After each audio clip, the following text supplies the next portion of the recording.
کے آقا جناب محمد رسول اللہ صلی اللہ تعالیٰ علیہ وسلم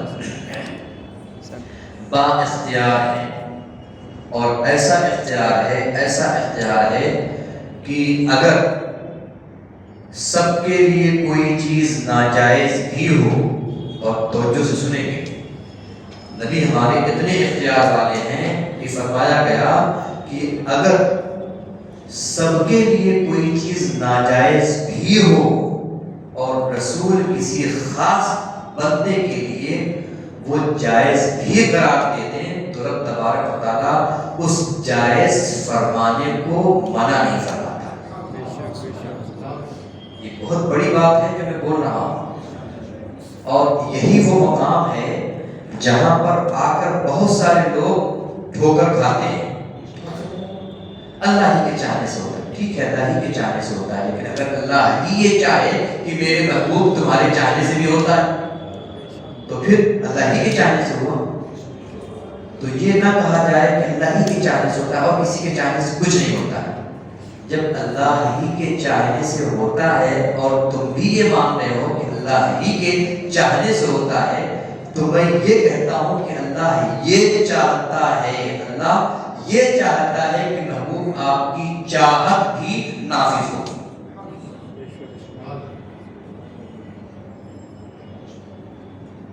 کچھ دوسرے لوگ ہیں جو یہ کہتے ہیں کہ جس کا نام محمد صلی اللہ علیہ وسلم یا علی ہے، ایگزیکٹ ورڈنگ میں بول رہا ہوں، جس کا نام محمد یا علی ہے وہ کسی چیز کے مالک و مختار نہیں ہے۔ یہ تقویۃ الایمان کی باقاعدہ عبارت ہے، پیج نمبر 13، پرانا جو نسخہ ہے۔ دیوبندیوں کے بہت بڑے عالم، ان کی نظر میں بہت بڑے عالم دین، انہوں نے باقاعدہ اس پہ لکھا اور کہا کہ جس کا نام محمد یا علی ہے وہ کسی چیز کے مالک و مختار نہیں ہے، جبکہ قرآن یہاں دوسرے صفحے پہ قرآن مقدس کے 22ویں پارے کے دوسرے پیج پہ رب تبارک و تعالیٰ نے ظاہری طور پر فرما دیا وَمَا كَانَ لِلْمُؤْمِنِ وَلَا مُؤْمِنَةٍ إِذَا قَضَى اللَّهُ وَرَسُولُهُ أَمْرًا أَن يَكُونَ لَهُمُ الْخِيَرَةُ مِنْ أَمْرِهِمْ، جب کسی چیز کا فیصلہ اللہ فرما دے اور وہی فیصلہ یا کسی چیز کا فیصلہ اس کے رسول فرما دے، تو فیصلہ صرف اللہ کے لیے نہیں بتایا بلکہ کسی چیز کا فیصلہ اللہ فرما دے یا اس کے رسول فیصلہ فرما دیں،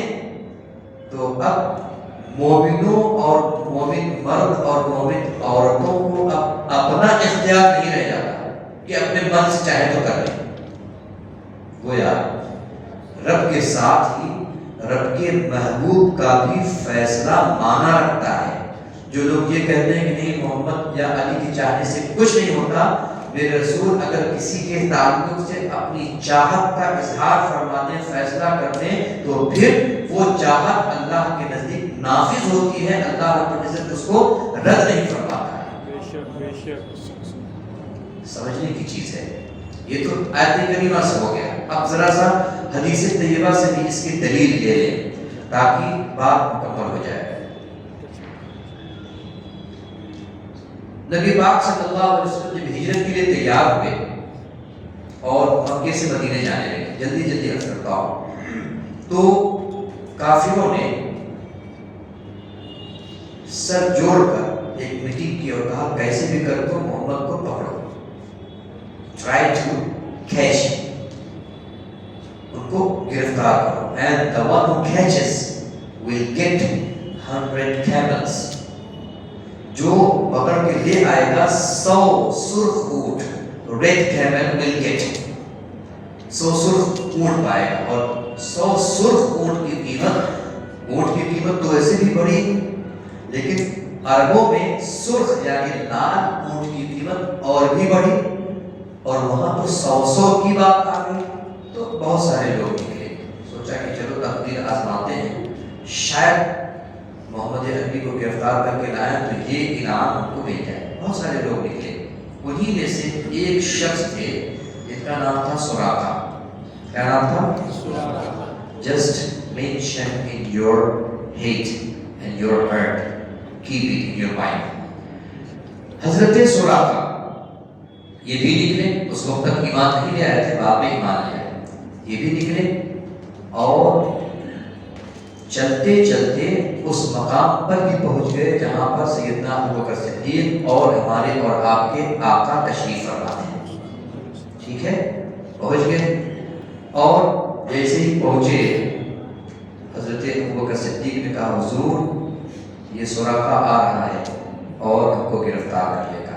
میرے آقا نے فرمایا آنے دو، کوئی بات نہیں، آنے دو. جب وہ قریب آیا ہے تو میرے آقا نے زمین کی طرف اشارہ کر کے ارشاد فرمایا اے زمین سراقہ کو تو پکڑ لے. تو جو دے او ارتھ جسٹ کیچ سراقہ. سراقہ ہارس گھوڑے پر سوار ہو کر آ رہے تھے تو گھوڑے کے ٹانپوں کو زمین نے پکڑ لیا.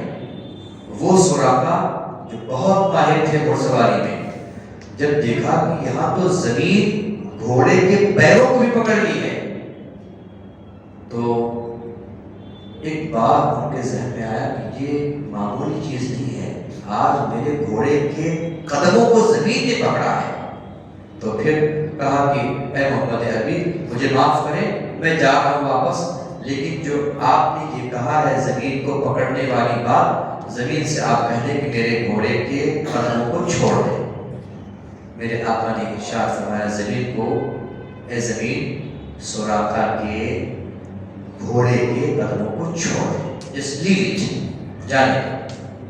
اور ابھی میرے آقا کی زبان سے نکلا ہے کہ گھوڑے کے قدم اوپر آ گئے اور چلنے کے لیے تیار ہو گئے. جب چلنے کے لیے تیار ہو گیا تو پھر دماغ میں آیا ایک بار once again کہ ہو سکتا ہے وہ اتفاق رہا ہو جو ہوا. That was out of sudden. Maybe that was chance only. So let me try once again. And let's go ahead and catch Muhammad, and I will get the reward that is mentioned by Kuffar Quraysh. ایک بار پھر سے try کر کے پھر آگے بڑھنے کی کوشش کی اور پھر میرے آقا نے زمین کی طرف اشارہ کیا. پھر سے زمین نے پکڑ لیا اور پھر سے جب زمین نے پکڑ لیا تب سراقہ یہ سمجھ گئے کہ یہ معاملہ اتفاق کا نہیں ہے بلکہ یہ معاملہ رسول پاک کی زبان کا ہے. جتنی بار رسول کہیں گے زمین پکڑ، زمین پکڑے گی، جتنی بار فرمائیں گے زمین چھوڑ، زمین چھوڑ دے گی. اب سراقہ کے دل میں آیا کہ سبحان اللہ یہ کرم ہی تو ہے، نوازش ہی تو ہے. کہا حضور اب میں جا رہا ہوں، جو بھی ادھر آنے والا ہے ان کو بھی کہہ دوں گا چلو ادھر سے دوسری طرف چل کے دیکھتے ہیں. جب وہ جانے لگے تو میرے آقا نے ارشاد فرمایا ذرا سنتے تو جاؤ، اب توجہ دیں. جو چیز میں بتانا چاہ رہا ہوں اور جس کے لیے پوری تمہید بنائی کہ میرے آقا کے چاہنے سے کیا ہوتا ہے، میرے آقا نے ارشاد فرمایا سراقہ اب جا رہے ہو تو ذرا میری طرف سے کچھ انعام بھی تو لیتے جاؤ. حضور کیا انعام ہے؟ کہا سراقہ عام امت کے لیے سونا اور چاندی مردوں کے لیے پہننا حرام ہے، لیکن اے سراقہ جاؤ، میں تم کو یہ بشارت دے رہا ہوں کہ ایک وقت آئے گا کہ کیسر و کسریٰ فتح ہوں گے اور تمہارے ہاتھوں میں سونے کے کنگن پہنائے جائیں گے. اس میں ایک چیز نہیں ہے، کئی چیزیں ہیں. ایک تو یہ فرمایا سرکار نے کہ کیسر و کسریٰ فتح ہوں گے، غیب کا علم، اور پھر یہ فرمایا کہ تمہارے ہاتھ میں کنگن پہنایا جائے گا، اس کا علم. اور تیسری چیز یہ ہے کہ جو چیز عام لوگوں کے لیے ناجائز ہے، سونا یا چاندی مردوں کے لیے، مسلمان مردوں کے لیے ناجائز ہے، اس امت کے مردوں کے لیے، یہ سب انشاءاللہ جنت میں مسلمانوں کو پہنایا جائے گا. آج ہی وہ آیت کریمہ پڑھی گئی کہ یحلون فیہا من اساور من ذهب ولولو، مسلمان جو ہوں گے وہ سونے اور زبرجد اور پرلز گولڈ ان سب کے بڑے بڑے ہار پہنائے جائیں گے جنت میں. تو یہ جنتی لباس ہے مسلمانوں کے، لیکن دنیا میں اٹس ناٹ جائز، دنیا میں یہ جائز نہیں ہے. لیکن میرے آقا نے سراقہ سے کہا سراقہ جب تم یہ کام انجام دینے جا رہے ہو تو لوگوں کو بتاؤ کہ نہیں ادھر نہیں، چلو دوسری طرف ڈھونڈتے ہیں، تو ایک طرف سے انعام بھی لیتے جاؤ. اب سراقہ گئے ہیں. بہرحال میرے آقا مدینہ تشریف لے آئے. ایک وقت آیا کہ رسول پاک صلی اللہ علیہ وسلم کی وفات ہوئی. آپ صلی اللہ علیہ وسلم اپنے قبر انور میں تشریف فرما ہو گئے. سیدنا عمر فاروق رضی اللہ تعالیٰ عنہ کا زمانہ آیا. توجہ دے، جب زمانہ آیا تو قیصر و کسریٰ فتح ہوئے، اور قیصر و کسریٰ فتح جب ہو گئے اس سے پہلے کیا کا عالم یہ تھا، ایک بار سراقہ بہت بیمار ہو گئے. He was really sick and people were thinking he might pass away. بہت زیادہ بیمار ہو گئے. گھر کے لوگ کہنے لگے کہ there is no hope now, you will be leaving this world now. لیکن سراقہ نے کہا نا نا نا نا، میں نہیں مروں گا، مر ہی نہیں سکتا. اتنا یقین، اتنا اعتماد، اتنا بھروسہ. کہا ان ہاتھوں کو جب تک کنگن نہیں پہنائے جائیں گے سونے چاندی کے، سراقہ مر ہی نہیں سکتا. ایسا کیسے کہہ سکتے ہیں؟ میرے نبی نے خبر دی ہے، اے سراقہ تمہارے ہاتھ میں میں قیصر و کسریٰ کے کنگن دیکھ رہا ہوں، چاہے جو ہو جائے، جتنا بیماری آ جائے، مروں گا نہیں مروں گا. اور اللہ نے فضل فرمایا، حضرت سراقہ پھر سے صحیح ہو گئے، صحت یاب ہو گئے. حضرت عمر کا زمانہ ہے، قیصر و کسریٰ فتح ہو گئے جب، تو سارا مال و مدار، سب سونے چاندی جواہرات جو بھی تھے وہ مسلمانوں کے حق میں مل گئے غنیمت کے طور پر. حضرت عمر رضی اللہ تعالیٰ عنہ سب سارا مال جب سامنے آ گیا تو حضرت عمر کہتے ہیں ابھی کچھ چیز اس میں مس ہو رہی ہے. حضرت عمر سب دیکھتے جا رہے ہیں، دیکھتے دیکھتے کہا کہ جو چیز میں ڈھونڈ رہا ہوں وہ مل نہیں رہی ہے. کہا کیا ڈھونڈ رہے؟ کہا اس میں سونے اور چاندی کے کنگن ہونے چاہیے. وہ کیسے؟ کہا میرے نبی نے فرمایا تھا جب قیصر و کسریٰ فتح ہوں گے تو اس میں کنگن ہوگا، کنگن سراقہ کو پہنایا جائے گا. وہ کنگن مل نہیں رہا ہے، کہاں ہے؟ ڈھونڈتے ڈھونڈتے ڈھونڈتے تب جا کے پتا چلا وہ اندر کنگن ہے. جب کنگن نکالا گیا، حضرت سراقہ کو بلایا گیا، اور جب سراقہ کو پہنایا گیا تب حضرت سراقہ نے کہا اب موت آئے تو آ سکتی ہے، لیکن اس سے پہلے میرے رسول نے ضمانت دے دی تھی، اس سے پہلے مجھے موت آ ہی نہیں سکتی. یہ میں نہیں کہتا، یہ میرے رسول کی حدیث بولتی ہے. دیکھیں میں نے بات اس پر سے شروع کی کہ میرے رسول کے چاہنے سے کیا کیا ہوتا ہے.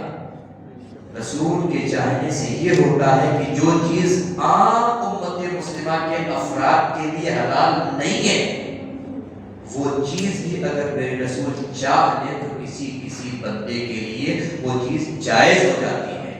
اور حضرت سراقہ جب سیدنا عمر کے پاس آئے تو سیدنا عمر رضی اللہ تعالیٰ عنہ کے حکم سے ان کو کنگن پہنایا گیا. حضرت عمر نے بھی نہیں کہا کہ تم میرے سامنے، رسول پاک نے فرمایا تھا کہ کسی بھی امت کے فرد کو یہ جائز نہیں کہ سونے یا چاندی کا کنگن مسلمان مرد بندہ پہنے. حضرت عمر نے بھی نہیں کہا کہ نہیں، کہا پہنو، کیونکہ یہ بشارت ہے میرے رسول کی، جب تک تم یہ کنگن نہیں پہنو گے تب تک وہ بشارت پوری نہیں ہوگی. پہنایا گیا، جب پہنایا گیا تب لوگوں کے درمیان یہ اعلان ہوا کہ سنو، میرے رسول کے چاہنے سے یہ ہوتا ہے کہ عام چیز لوگوں کے لیے جائز نہ ہو، لیکن اگر میرے رسول چاہ لیں تو وہی چیز کسی خاص بندے کے لیے جائز بھی ہو جاتی ہے.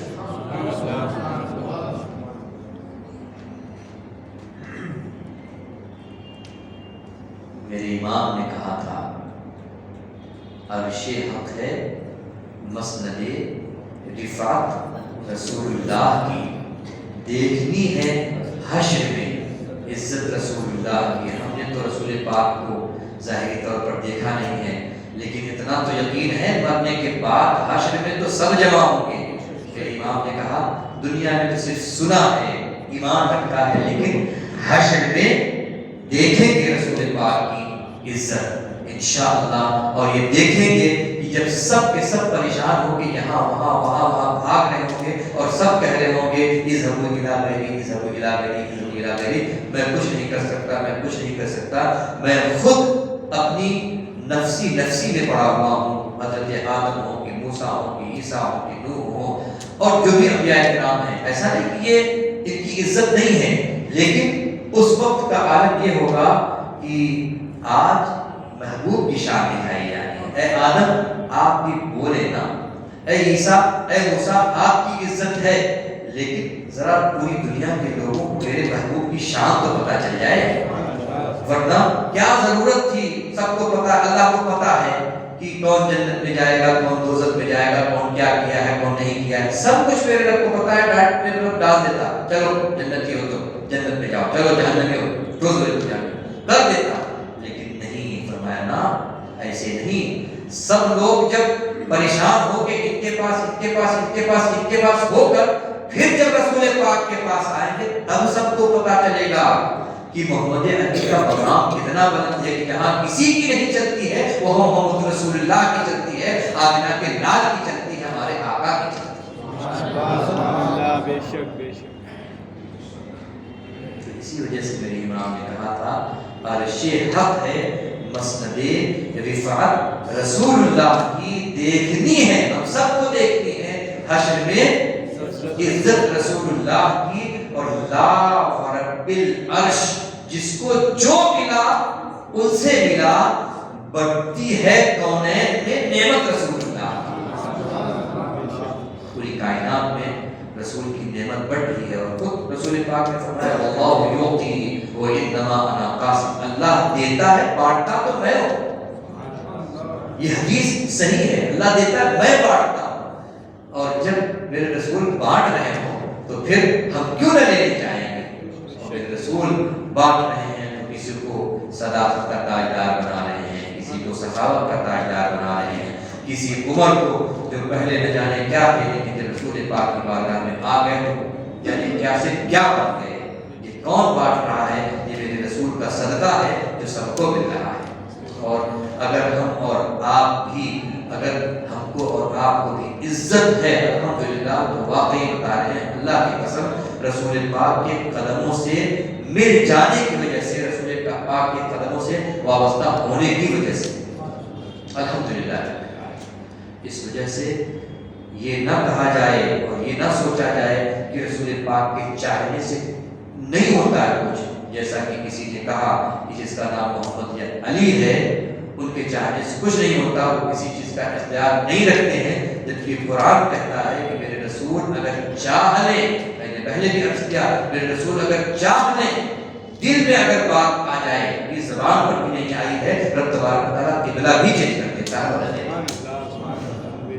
اور رسول پاک کے چاہنے سے یہ ہوتا ہے کہ جو چیز عام لوگوں کے لیے حلال نہیں ہے، میرے رسول فرماتے ہیں ٹھیک ہے تمہارے لیے جائز، اور رب تبارک و تعالیٰ یہ نہیں فرماتا ارے تم نے کیسے جائز کر دیا، میں نے تم کو اتھارٹی دی نہیں، میرے رب نے اپنے رسول کو اتھارٹی دی ہے، اور یہیں پر لگے ہاتھوں ایک اور چیز آپ کے سامنے پیش کر دوں، اور آج کا درس اپنے انتہا کو پہنچے، درود پاک پڑھیں، اللہم صلی اللہ علیہ وسلم۔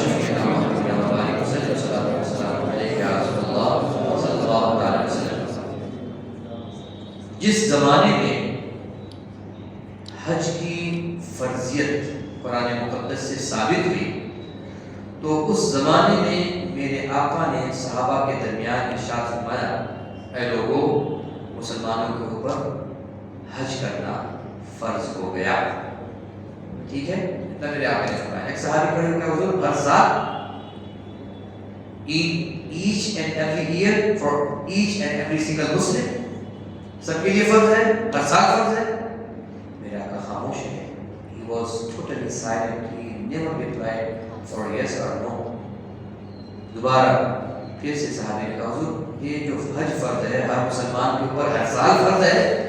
میرے آقا خاموش ہے، اور تیسری مرتبہ جب سرکار سے پوچھا گیا تو میرے آقا صلی اللہ علیہ وسلم نے کوئی جواب نہیں دیا. پھر ارشاد فرمایا کہ کون تھا جو پوچھ رہا تھا کہ حج ہر مسلمان پر کیا ہر سال فرض ہے میرے آقا؟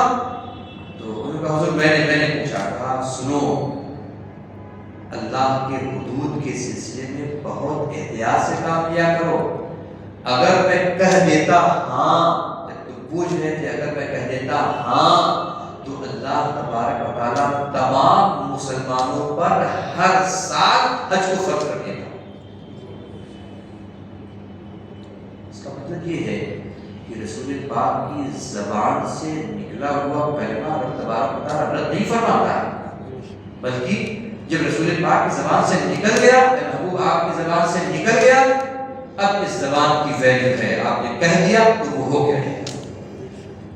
اب ذرا ان کو سوچنا چاہیے، غور کرنا چاہیے، اپنے عقیدے میں ان کو تفتیش کرنی چاہیے، غور و خوض سے کام لینا چاہیے کہ کس طرح سے انہوں نے یہ کہہ دیا جو کہنے والے ہیں کہ محمد یا علی کے چاہنے سے کچھ نہیں ہوتا ہے. یہاں تو رب تبارک تعالیٰ نے ایسی سلطنت عطا فرمائی ہے کہ جس کو جو چاہتے ہیں عطا فرما رہے ہیں، جس کو جو چاہ رہے ہیں فیصلہ فرما دے رہے ہیں، اور رب تبارک تعالیٰ اس فیصلے کو نافذ بھی فرما رہا ہے. اس وجہ سے ہم کو اور آپ کو اپنے رسول پاک کے حوالے سے حتمی عقیدہ یہ رکھنا ہے کہ رب تبارک تعالیٰ کے دینے سے میرے اور آپ کے آقا تمام کائنات میں سب سے افضل و اعلیٰ اور برتر و بالا ہیں. اسی وجہ سے میرے امام نے جب یہ سارا اللہ کے رسول کا نظام اور اللہ کے رسول صلی اللہ علیہ وسلم کی عظمت دیکھی تو پکار کر وہی کلمہ ارشاد فرمایا تھا جس کو بارہا کرتے ہیں، کیا؟ سب سے اولا و اعلیٰ، سب سے بالا و بالا کون دیتا ہے؟ کون دیتا ہے؟ دینے تو منہ چاہیے، کہتے ہیں نا تم دو گے، منہ دیکھا ہے اپنا؟ بات کرتے ہیں کبھی کبھار اس طرح کہا جاتا ہے تم دو گے، منہ دیکھا ہے اپنا؟ آئیے میرے امام نے کہا کون دیتا ہے؟ دینے کو منہ چاہیے، اور دینے والا ہے سچا. اور آخر میں میرے امام نے کہا تھا غم زدوں کو رضا مزدہ دیجیے کی ہے، جو پریشان حال ہیں دنیا میں مسلمان ہیں، ان کو کہا اے رضا ان سب کو بشارت دے دو، خوشخبری سنا دو، بلیک ٹائٹ دے دو ان کو. غم زدوں کو رضا مزدہ دیجیے کی ہے، بے کسوں کا سہارا ہمارا نبی. اور جب بے کسوں کا سہارا ہمارا نبی ہے تو پھر ہم اپنے نبی پر اس طرح کے عظمت والے بیان کیوں نہ لائیں؟ یہ تو ہمارا پورا افتخار ہے. اور یہ یقین کریں کہ جب ہم اپنے نبی کی عظمت بیان کرتے ہیں تو ایسا نہیں ہے کہ رسول کی عظمت بڑھ جاتی ہے. رسول کی عظمت تو ان کا رب بڑھاتا ہے، بلکہ اس بیان کی بنیاد پر ہماری عظمت بڑھ جاتی ہے. مٹ گئے، مٹتے ہیں، مٹ جائیں گے آدھا تیرے، نہ مٹا ہے نہ مٹے گا کبھی چرچا تیرا. اور تو مٹائے سے کسی کے کہ نہ مٹا ہے نہ مٹے، جب پڑھائے تجھے اللہ تعالیٰ تیرا. اس وجہ سے ہم اور آپ اپنے رسول کی عظمت بیان کرتے رہیں، انشاءاللہ ہماری زندگی صحت، سلامتی اور عافیت کے ساتھ گزر جائے گی. رب تبارک تعالیٰ کی بارگاہ میں دعا ہے، رب تبارک تعالیٰ ہم کو، آپ کو، سب کو اپنے حبیب صلی اللہ علیہ وسلم کی عظمت بیان کرنے کی توفیق نصیب فرمائے. اور قریب رب جو بھی ہم بیان کرتے ہیں اس میں کوئی قصداً سہوا، کوئی خامی، کوئی خواب، لغزش، کوئی خطا ہوتی ہو تو قریب رب اس کو معاف فرما دے، اور اپنے حبیب کی عظمت کا ہم سبوں کو صدقہ نصیب فرما دے. مولا ہماری دعاؤں، آرزوؤں کو، تمناؤں کو پورا فرما دے. مولا جن بندوں نے تیرے قرآن کی تفسیر سننے کے لیے، تیرے حبیب کی عظمت سننے کے لیے مولا وقت دیا، قریب ان سب کے وقت میں مولا مال و متال میں مولا ان کے گھروں میں بے پناہ برکتوں، عظمتوں، رفعتوں کا نزول نازل فرما. مولا ہماری دعاؤں کو قبول فرما، مولا ہماری آرزوؤں کو پورا فرما. ان اللہ و ملائکتہ یصلون علی النبی یا ایھا الذین آمنوا صلوا علیہ وسلموا تسلیما. اللهم صل علی سیدنا و شفیعنا صلاۃ و سلام علیک یا رسول اللہ صلی اللہ تعالی علیہ وسلم. سبحان ربک رب العزت عما یصفون وسلام